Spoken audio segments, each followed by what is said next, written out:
dar início então aos nossos estudos dessa semana, do Evangelho segundo o Espiritismo, capítulo 10, Bem-aventurados que são misericordiosos, e o tópico 14 da Instrução dos Espíritos, o perdão das ofensas. Bom, Kardec, antes de chegar nesse tópico, ele nos dá uma boa referência a respeito do Evangelho de Jesus nas principais passagens que tratam do perdão. Ele ressalta bastante o papel da misericórdia, no sentido de que nós somos medianeiros da misericórdia divina, porque Deus não pode manifestar a misericórdia senão por intermédio daqueles que atuam no plano terreno, na nossa encarnação. Então ele faz uso da nossa vontade, das nossas ações, das nossas atitudes para que as coisas aconteçam. Muitas vezes são espíritos missionários que acabam fazendo essa mediação, vindo em nosso socorro e nos auxiliando. E outras vezes são os espíritos somente, porque Deus não encontra na Terra as condições necessárias para exercer a paz e a misericórdia. Por isso que nós vemos tanto sofrimento na Terra, né? Quando a gente imagina assim, uma família faminta, sofrendo com todos os tipos de perdas possível, doença, fome, inúmeras dificuldades, abandono, Deus não consegue intervir em favor dessa família se nós não agirmos pela caridade, se o entorno dessa família não se mobilizar, se não houver uma sensibilização da sociedade para essa família.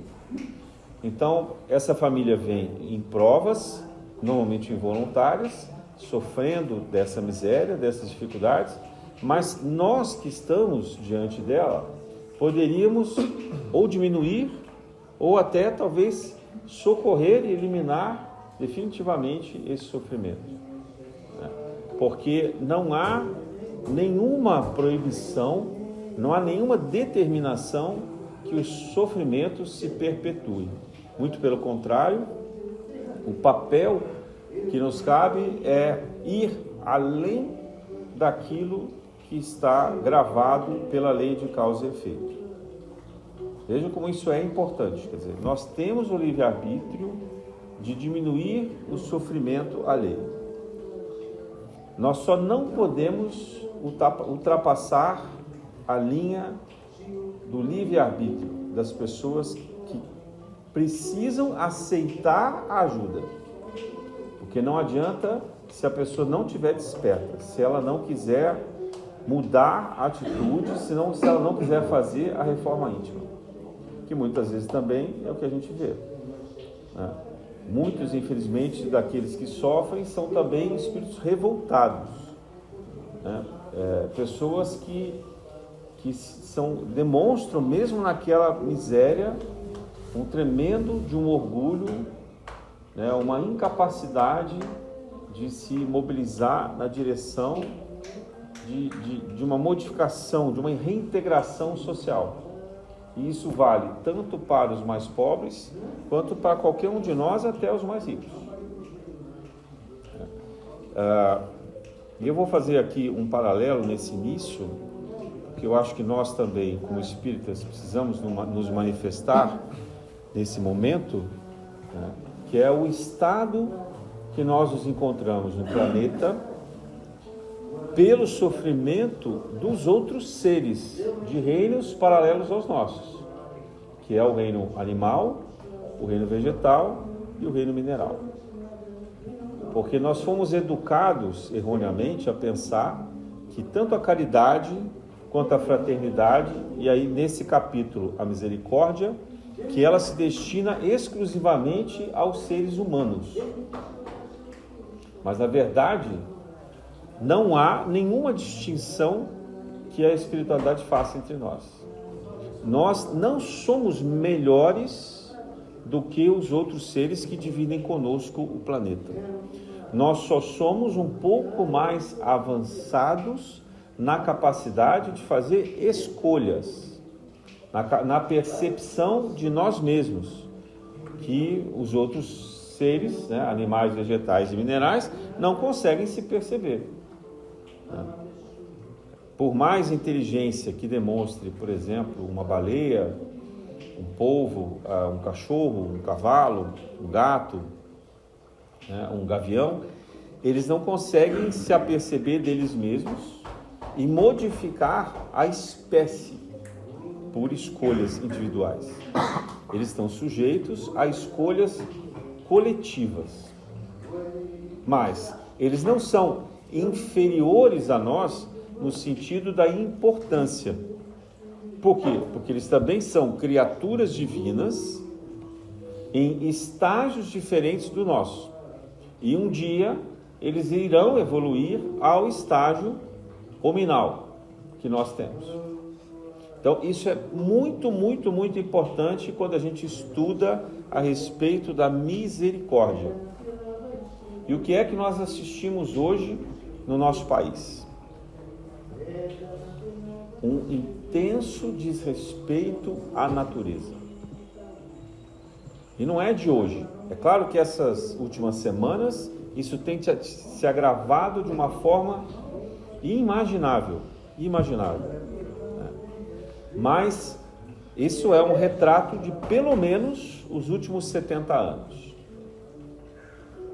Eu fazendo um estudo essa semana, eu cheguei a uma data aproximada que seria ali no início do governo Juscelino Kubitschek, porque foi o momento em que a industrialização se tornou mais efetiva no Brasil.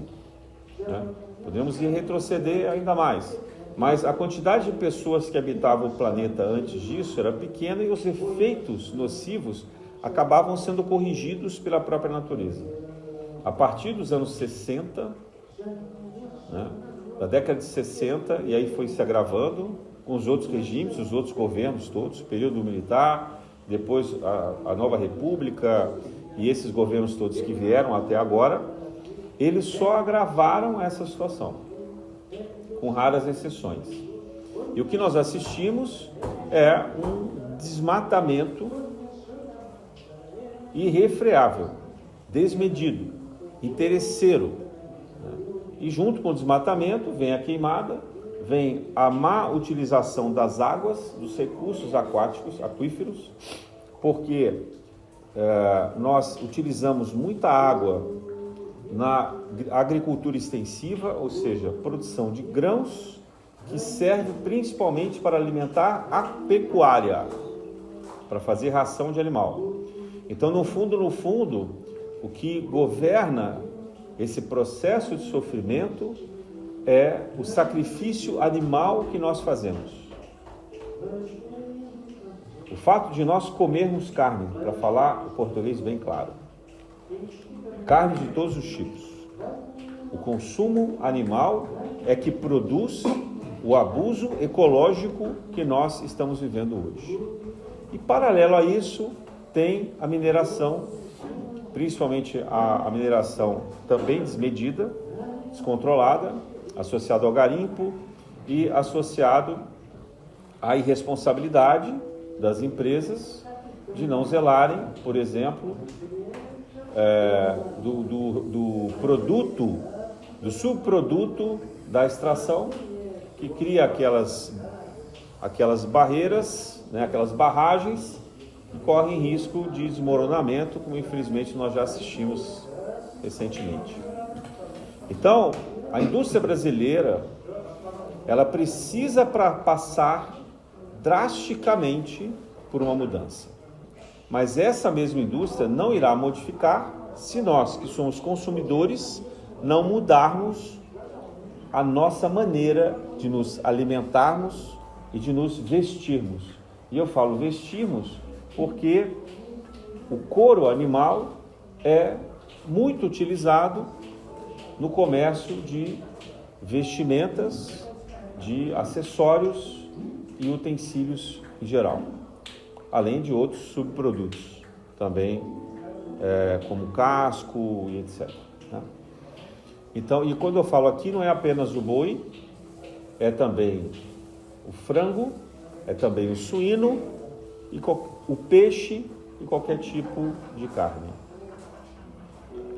Então, falar de misericórdia daquele que é o pobrezinho da esquina, que a gente vê caído, passando fome, usuário de droga, que vira pedinte na porta da nossa casa, na praça onde a gente frequenta, na rua, debaixo da marquise, é uma coisa. Esse também precisa muito do olhar. Mas ele não é mais, ele ou ela não são mais importantes do que o restante da natureza. E é muito difícil a gente conseguir se convencer disso, porque de fato nós somos educados como se nós, seres humanos, estivéssemos no topo da hierarquia. E em importância, veja, nós estamos no topo da hierarquia, sim, em inteligência, né? Mas eu duvido que isso de fato seja inteligência no sentido de sabedoria, porque um sábio não destruiria o próprio ambiente em que vive, não sujaria a própria água que bebe, não contaminaria o próprio ar que respira, não destruiria a floresta que produz esse ar e que lhe dá frescor, ao invés de um calor acima de 60 graus, que é o que aponta uma desertificação do nosso país. Então, eu não estou aqui fazendo um discurso político. Não me interessa saber quem é o candidato, qual é o partido, qual é o governante que cada um de nós aqui apoia. Mas é preciso que a gente pense que cada momento em que nós exercemos a democracia num papel cívico reflete em uma escolha que nós fazemos nos destinos da terra. Então, que esse representante político esteja associado ao compromisso do meio ambiente. E eu não estou falando aqui apenas de eleição, eu estou dizendo aqui, o nosso papel nesse momento é de defesa do planeta. Nós temos que ter um ativismo proativo em favor dos mais necessitados. Não é isso que nos diz o Evangelho de Jesus? Nesse momento, quem são os mais necessitados da terra? É a própria terra. É a própria natureza. Em benefício de nós mesmos, não apenas dos outros seres. Mas o momento é crítico. E, infelizmente, essas informações não têm chegado a nós da maneira como deveria. Mas a espiritualidade nos alerta sobre isso. Nós temos recebido diversas mensagens mediúnicas, principalmente na semana passada, com bastante ênfase, sobre esse cuidado que nós devemos ter. E esse cuidado exige um sacrifício nosso, um sacrifício de mudança de comportamento, de mudança de atitude. Então, nós precisamos aprender de novo a nos alimentarmos, a nos comportarmos, a saber o que nós consumimos.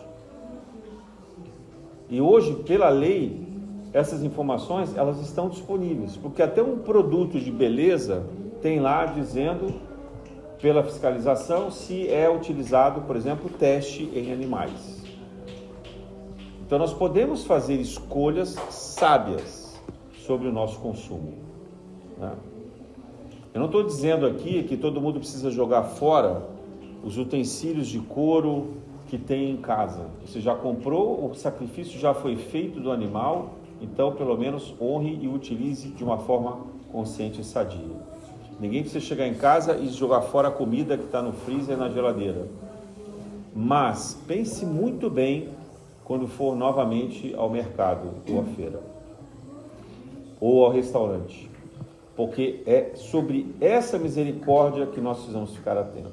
Ninguém será de fato misericordioso se não for capaz de olhar um outro ser inferior a ele com o mesmo amor, com a mesma devoção que dedica à sua família, aos seus entes queridos. Quem foi o Espírito que melhor nos ensinou sobre isso em encarnação na Terra? Francisco de Assis, acho que todo mundo sabe isso, né? mas nós temos vários outros exemplos, e nós temos na nossa época inúmeros espíritos encarnados que estão sozinhos levantando essa bandeira. Muitas vezes sofrendo humilhação e chacota nossa também.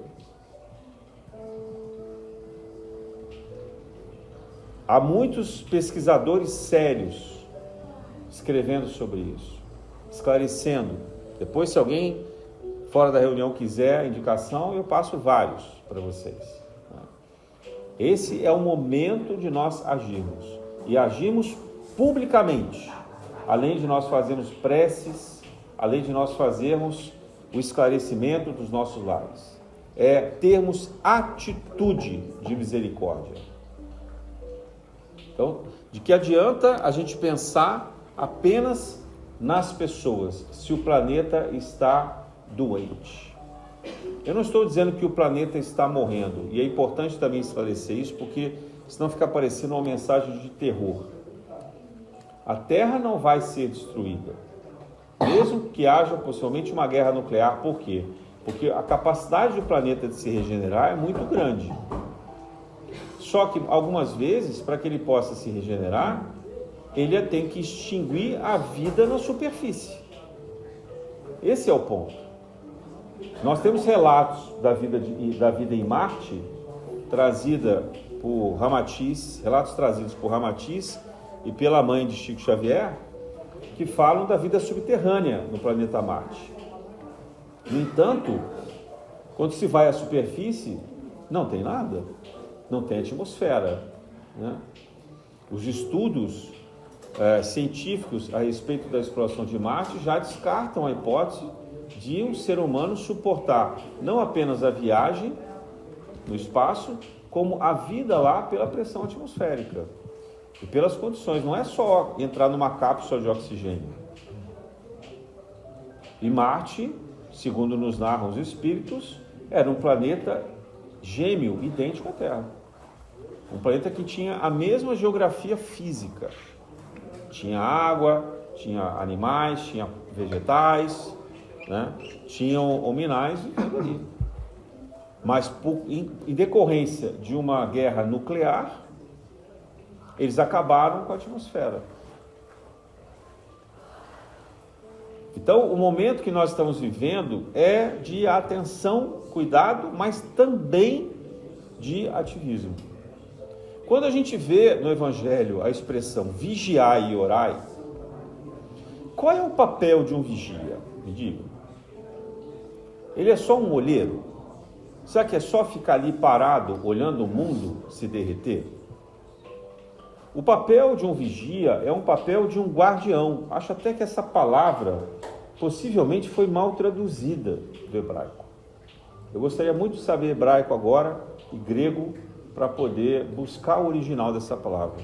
Mas eu vou até pesquisar por minha conta e depois digo a vocês. Mas para mim, a ideia de vigiai ameniza a responsabilidade desse papel. Porque fica parecendo que o vigilante é aquele guardador de rua, que tem só um apito na hora que vem o bandido e ele sai correndo.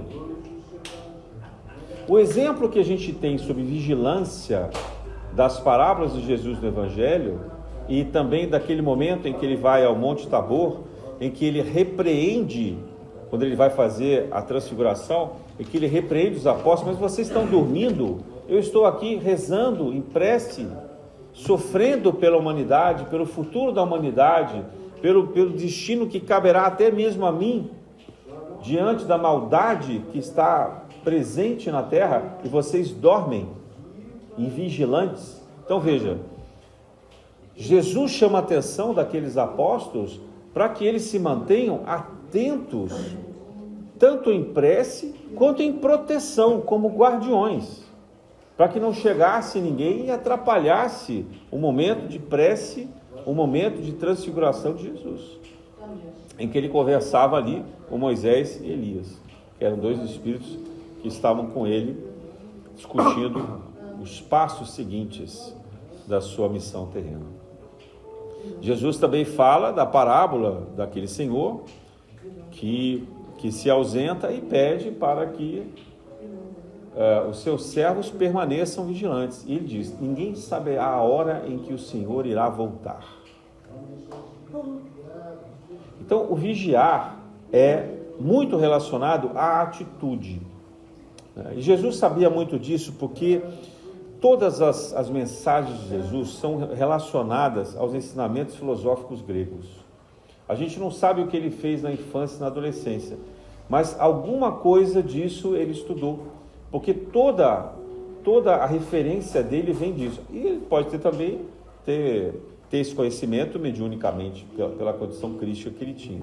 Mas é possível que na própria vivência terrena ele tivesse aprendido isso. E por que eu estou citando os gregos? Porque os gregos falam sobre a praxis, né?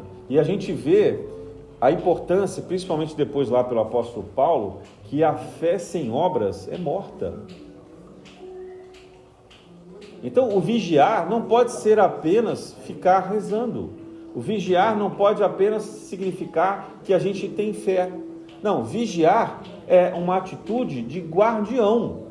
É uma atitude de ação corretiva e uma ação firme na direção do bem.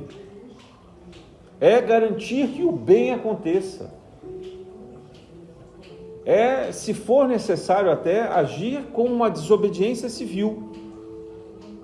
Quer dizer, como Jesus fez diante das leis farisaicas, das leis judaicas, que serviam apenas para cegar e oprimir aqueles que buscavam o esclarecimento pela espiritualidade. Por isso que Jesus quebra a lei dos sábados e diz: olha, os sábados foram feitos para o homem e não o homem para o sábio, né? Por isso que Jesus cura nos sábados, por isso que ele pratica a pregação e etc. Mas Jesus entende o papel das leis civis.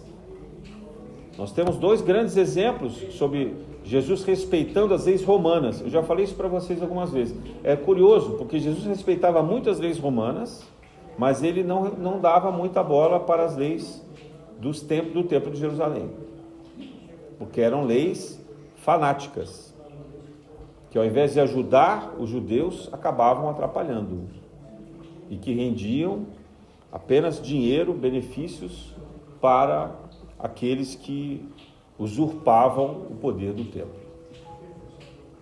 Jesus se lembra das leis civis perante a mulher adúltera, porque chegam a ele e dizem assim: Senhor, essa mulher é adúltera e a lei diz que nós devemos apedrejá-la. Então, essa era uma lei combinada com o preceito judeu e romano. Era permitido que se fizesse isso. Jesus não se opõe à lei, mas ele diz: cumpra a lei aquele que não tiver aquele que não tiver cometido o mesmo pecado. Então atire a primeira pedra. Então assim, a lei é justa para vocês? Então que a lei valha para vocês também. Porque eu não posso desejar a justiça alheia se eu não sou capaz de arcar com a justiça contra mim mesmo. A justiça, ela tem que ser 360 graus. Ela não pode ser de mim para frente, né? Que é o que se costuma fazer no Brasil. É 180 graus, né? Faça um raio daqui para lá. Então a lei vale para os outros, né? Não para mim. Como dizia aquele livro clássico, George Orwell, A Revolução dos Bichos, né? Aquela frase famosa: todos os animais são iguais, mas alguns são mais iguais do que os outros.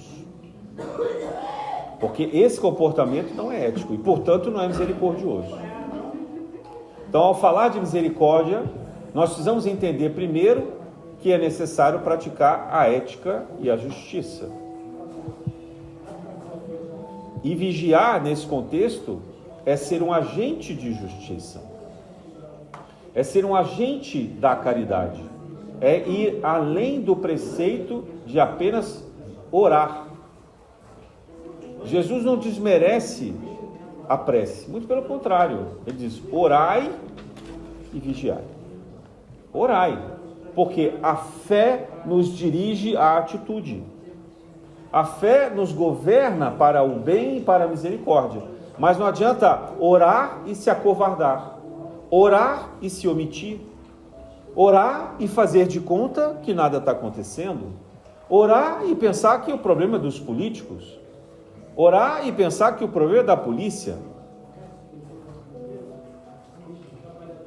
Há um conto da Segunda Guerra Mundial, me desculpe que falhou agora o nome do autor, mas que ele dizia assim: primeiro vieram os soldados e pegaram uma pessoa lá do fim da rua e levaram embora. A gente não sabe o que aconteceu.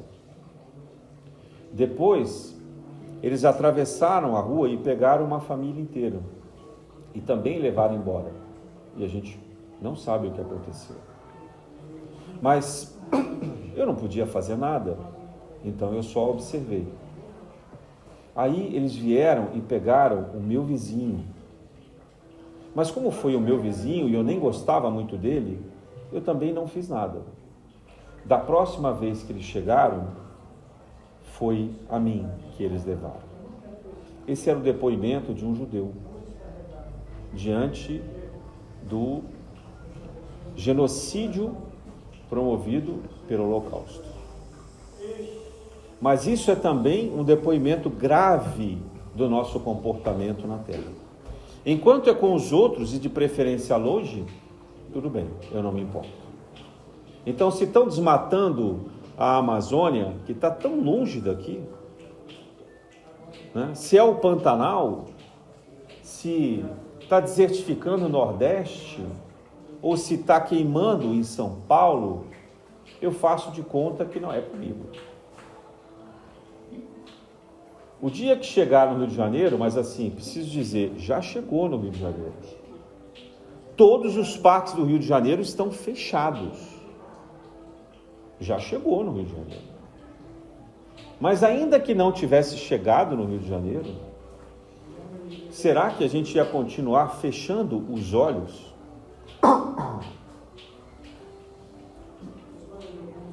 E aí a gente começa a assistir esse debate sobre responsabilidade, mas eu pergunto, aonde está a misericórdia? Porque não há daqueles que representam a nossa força pública, a nossa força institucional, um papel de misericórdia com raríssimas exceções. Ora, se nós assistimos o morticídio de indígenas e não nos importamos, se nós assistimos o morticídio de crianças nas ruas, de idosos, e não nos importamos, por que a morte de animais nas florestas vai nos chamar mais atenção? Por que a morte da própria floresta? Por que a seca vai nos chamar atenção se ela estiver distante? Mas a gente esquece que esse é o movimento que está vindo na nossa direção. A gente esquece que parte das chuvas que nós temos no Rio de Janeiro vem da região amazônica. Uma outra parte vem pelo mar, no litoral do frio da Antártida. Mas uma boa parte vem da região amazônica, talvez a maior delas. E nós todos sabemos que, por exemplo, tem chuvas em Petrópolis por causa disso. Atravessa a região centro-oeste, vem por Minas Gerais, chega na região aqui da Serra, atrás de nós, e depois tem um final de chuva na cidade, na metrópole do Rio de Janeiro. Ora, essa chuva alimenta a água do Gandu. Se não chover, não tem água no Gandu. Preciso falar mais claro que a nossa água vem da Amazônia pelos rios de cima. É preciso ter misericórdia com a natureza. É preciso desenvolver a misericórdia com as pequenas coisas, com os animais, com os vegetais. É preciso ter mais do que respeito. É preciso ter amor de fato. E se o nosso papel é vigiar e orar, Então, nesse momento, aonde está a nossa atitude? Seria muito bom que a gente pudesse ser capaz de mobilizar o país inteiro, de voltar às praças, porque a gente já fez por muito menos isso, muito menos. Mas nós vivemos uma geração tão adormecida, tão atormentada com as suas viciações, com a sua problemática depressiva, ansiosa. Claro, nós só conseguimos olhar para nosso próprio umbigo. Nós estamos viciados no meio digital. Nós estamos viciados em um consumo banal, em uma coisa que passa, que não se sustenta. O Brasil é o maior consumidor de drogas do mundo, só que são drogas legais, vendidas em farmácia. E o Brasil é o único país grande do mundo que vende drogas com tarja vermelha e preta sem receita. E a gente sabe disso, porque a fiscalização não consegue controlar. Hoje, as pessoas pegarem um Zolpidem ou um Rivotril é como se fosse a aspirina da minha infância. Parece uma aspirina infantil, um AS infantil, como se fosse uma coisa inocente, ingênua. Quase ninguém consegue dormir se não tiver tomado um Zolpidem. Quase ninguém consegue acordar para o trabalho se não tomar alguma coisa que controle a sua, que dê ânimo e excitação. Será mesmo que a gente está escolhendo virar dependente químico? O quanto dessa dependência ela é necessária porque nós vivemos numa crise e deveríamos passar pela crise, ou o quanto disso é porque há em nós uma atitude frágil de enfrentar os nossos dilemas, de fazer as escolhas. Que lição a nossa geração está deixando para os nossos filhos? Nós seremos lembrados como a geração que destruiu os biomas brasileiros. É isso que nós queremos? Pantanal, Amazônia, Cerrado, Mata Atlântica. É isso que nós queremos? Nós vamos destruir a água doce tão farta do Brasil. Nós vamos destruir e extinguir inúmeros, milhares de animais, de espécies animais e vegetais. Tudo isso para quê? Para plantar soja? Para alimentar a ração animal? Para o Brasil ter dividendos? Dividendos para comprar o quê? Para comprar produto chinês? É isso que vocês querem, gente? Para gastar no Shopee? Para gastar no Temu e não sei mais aonde? No Alibaba? É isso que nós estamos propondo? Destruir florestas para comprar produto chinês? Para comprar carro elétrico? É essa a proposta de país que nós temos? É essa a proposta espiritual que nós temos para esse país, que deveria ser a pátria do Evangelho e o coração do mundo? Será que lá em 1940 e pouco, quando esse livro foi escrito, era isso que se imaginava que o Brasil ia chegar? Será que nós precisamos mesmo desses pactos econômicos? Será que nós precisamos ceder tanto assim o nosso território? Será que nós precisamos tanto assim de minério? O Brasil se desindustrializou. O Brasil não tem mais tecnologia renovável. A própria Embraer não é nossa mais. Nós abrimos mão de produzir coisas com o nosso conhecimento, porque nós queremos consumo rápido. E nós estamos priorizando o plantio e a exploração de animais para trazer divisas. A exploração mineral para trazer divisas. De forma descontrolada.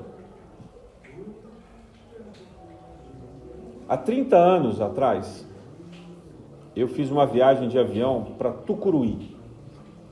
Tucuruí é uma grande represa, uma obra de engenharia fantástica, construída naquela época no meio da floresta amazônica. Saía-se de Belém num teco-teco, andava-se 2 horas sobrevoando a floresta amazônica. Era uma das coisas mais perigosas e mais lindas de se fazer na vida. Porque a gente sobrevoava a floresta inteira, chegava numa clareira, onde estava lá a usina, passava ali alguns dias e depois voltava. Há 10 anos atrás, eu fiz essa mesma viagem. Tomei um susto. Há 10 anos. Saí de Belém, não vi nada de floresta. Não existe mais floresta ao redor de Belém. Eu andei 2 horas sem ver a floresta amazônica. Depois eu peguei esse voo e fui a Carajás para visitar a mina de minério de ferro. 1 hora e tanto, muitos rios ainda, ali tem um trecho grande de rio. Aí você vê uma florestinha de longe, no meio de um grande deserto para plantio e agropecuária, principalmente agropecuária. Aí de repente você vê a floresta, não é tão pequena assim, ela é bem grande. É um pedaço que no contrato de concessão da Vale, a empresa assumiu de cuidar daquele pedaço de floresta. Só que quando o Carajás começou, a floresta amazônica chegava até ali. E aquele era um pedaço que a Vale deveria preservar, então, na emenda da mina. Hoje em dia, são centenas de quilômetros sem floresta. E ficou uma ilha de floresta protegida pela Vale. Gente, é isso que nós queremos para esse país. Em 30 anos, nós destruímos a floresta. Está chegando num ponto irreversível. Isso é misericórdia, irmão? De novo, a misericórdia precisa chegar a todas as criaturas, não só humanas. Nós estamos matando a fonte das nossas próximas encarnações. Mas se formos julgados por nós mesmos, por nossa consciência, como sendo cúmplices, na próxima encarnação, nós viveremos num deserto planetário na Terra. Aqui ou em outro órgão.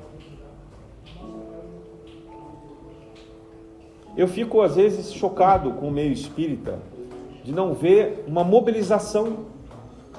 As pessoas falam tão bonito de caridade. É tão bonito de você falar de amorosidade, de você pensar que, olha, quantos alimentos eu distribuí, fiz uma campanha aqui de roupas usadas, levei para um monte de gente, a gente tem um sopão, a gente tem não sei o quê. Ok, ótimo. Mas e a natureza? E a nossa casa? E o nosso lixo? Que a gente continua produzindo e jogando, sabe Deus aonde? Pelo que a gente sabe dos aterros sanitários do Rio de Janeiro, é um buracão. Você joga lá no buracão, aí eles aterram, amassam, compactam, depois joga outro buracão, faz outro buracão, amassa, compacta e assim vai por diante. É quase nula a reciclagem no Rio de Janeiro. E isso no Brasil inteiro. Mas não é um problema só brasileiro. Mas nós podemos fazer pelo Brasil. Nós que aqui estamos podemos fazer pelo Rio de Janeiro. E já vai ser muito. Se nós pudermos fazer pela nossa vizinhança. Eu ando aqui por essas ruas e todos os dias eu me choco com a sujeira que eu encontro. Não importa se é dia de lixeira ou dia de não lixeira. Não importa. É impressionante como as pessoas jogam coisas na rua.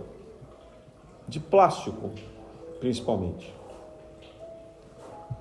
E o morador de frente é incapaz de pegar aquela sujeira e colocar no lixo. Ele diz assim, não fui eu. E deixa a frente da sua casa imunda. Não varre, não recolhe. Nós estamos vivendo uma indiferença tremenda, profunda. Freud dizia assim, o oposto do amor não é o ódio. O oposto do amor é a indiferença. Porque o amor e o ódio, eles vivem uma certa polaridade. Porque ora a gente ama, ora a gente odeia. na mesma pessoa, na mesma família, na mesma convivência. É como se o ódio tivesse uma pitada dele ali no amor. A gente não consegue viver o amor plenamente. Então a gente alterna com esses ímpetos de ódio. Mas a indiferença é a verdadeira maldade. A indiferença é a verdadeira crueldade. Porque a indiferença, ela se nega a ver. Ela desconsidera mesmo. Ela joga para escanteio. Não é comigo, e dane-se. Não vou fazer nada. O ódio, ele oscila numa onda de aprendizado. Porque a gente se culpa pelo ódio e vai e tenta reparar pelo amor. É comum as pessoas que sentem um repante de ódio e pedirem desculpa. Mas é muito raro as pessoas indiferentes se preocuparem com qualquer perdão, que é o tema de hoje. Perdão a quem? Perdão por quê? Que perdão é esse? Não há perdão se não houver misericórdia. Eu me pergunto se Gaia tivesse ou tiver uma consciência astral, espiritual. Eu sei que os espíritos que cuidam de Gaia têm, mas não sei se o planeta, isso é um mistério da natureza, qual é a condição dos planetas, mas se houver uma consciência, esse deve ser o ser mais capaz que nós conhecemos de perdoar além de Jesus. Porque todos os dias nós sangramos Gaia. Todos os dias nós retribuímos a Gaia com o oposto e a indiferença de tudo o que ela nos dá. Ela nos dá o ar que nós respiramos. Ela nos dá a fonte da alimentação. Ela nos dá a sombra e o calor. Ela nos dá toda a natureza para que nós nos sintamos bem. E nós retribuímos com a indiferença. Nós jogamos para Gaia a sujeira da água que ela nos concedeu, os resíduos contaminados dos nossos alimentos.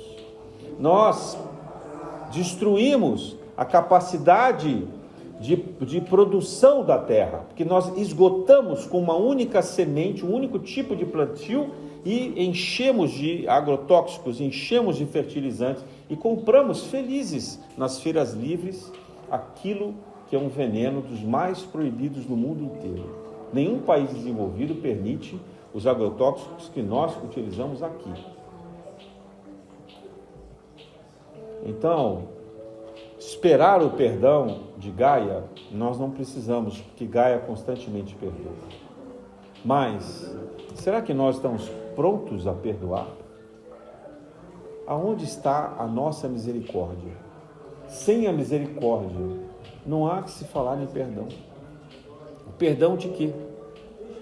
Primeiro vem a mudança de atitude. Eu sempre me surpreendo de uma forma feliz quando eu estudo e vejo a grandiosidade do amor de Jesus por nós. Porque Ele não espera que a gente mude totalmente. Ele se atém às nossas intenções.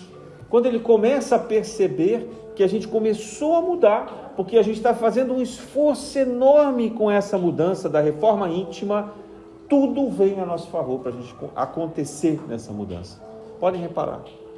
Podem olhar para a sua própria trajetória e a história que vocês conhecem. Aqueles que começam a entrar no caminho espiritual e no caminho ético vão encontrar dificuldades, mas parece que as soluções sempre se apresentam.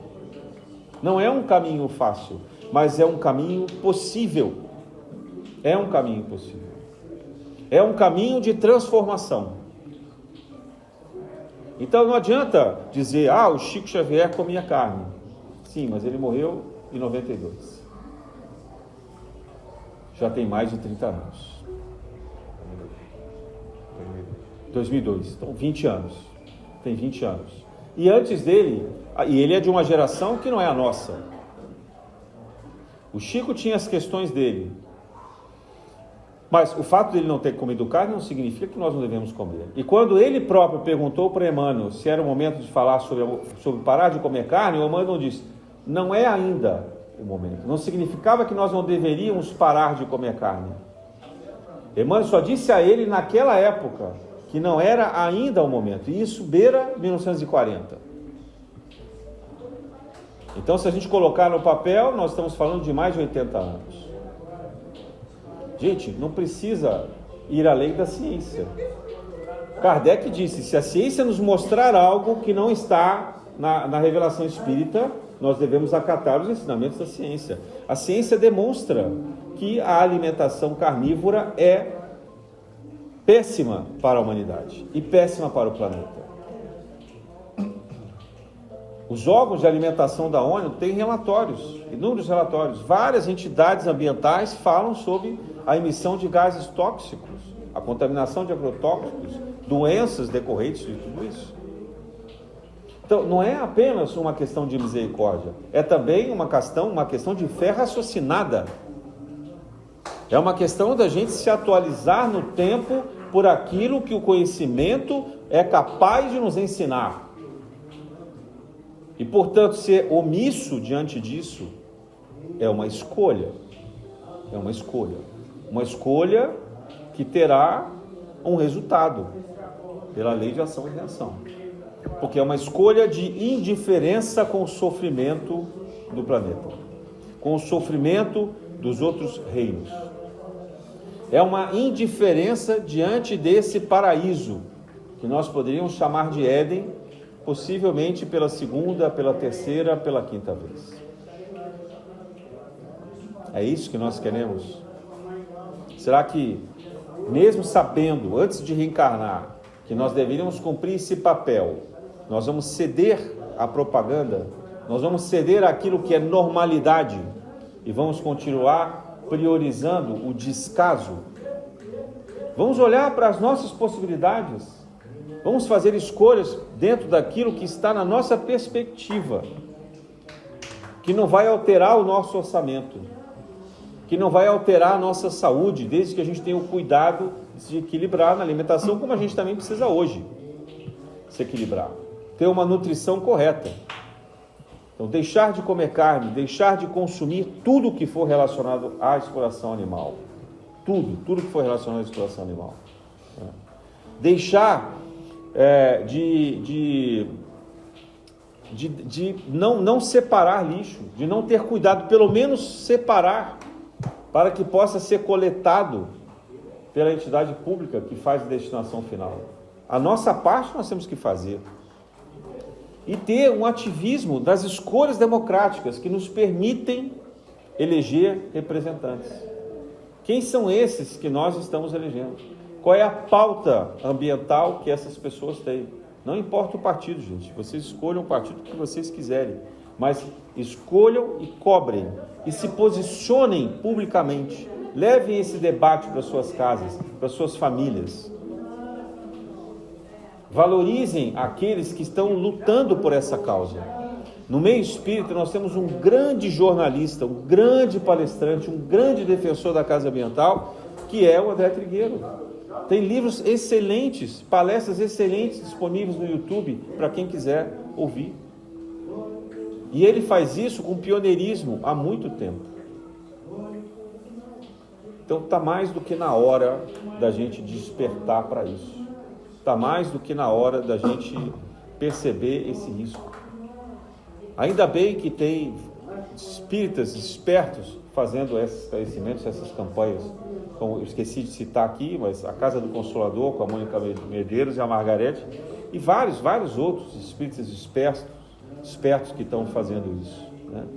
Nem sempre associados à Federação Espírita, mas membros, participantes do movimento espírita. E não só do movimento espírita, de qualquer linha de espiritualidade, e até aqueles que não professam nenhuma fé religiosa, mas que tenham coerência nas suas atitudes e nas suas escolhas ambientais. Então, que nós possamos pensar sim no perdão, mas no perdão da responsabilidade, porque às vezes o que a ideia falsa do cristianismo nos traz, aquele cristianismo que veio principalmente da Idade Média, é que a pessoa pode fazer todas as atrocidades do mundo, depois ela vai lá e se confessa e está perdoada. ou então que ela vai lá e doa o dinheiro e está perdoada.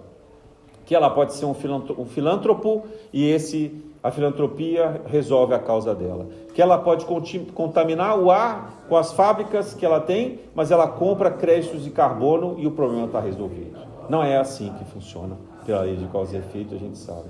Então que a gente tenha coragem de buscar o perdão com a responsabilidade, mas principalmente com a reforma íntima das nossas escolhas que estão ao alcance pela misericórdia, com o nosso próximo imediato, que são os seres dos outros reinos que compartilham conosco a vida na terra. Na graça de Deus.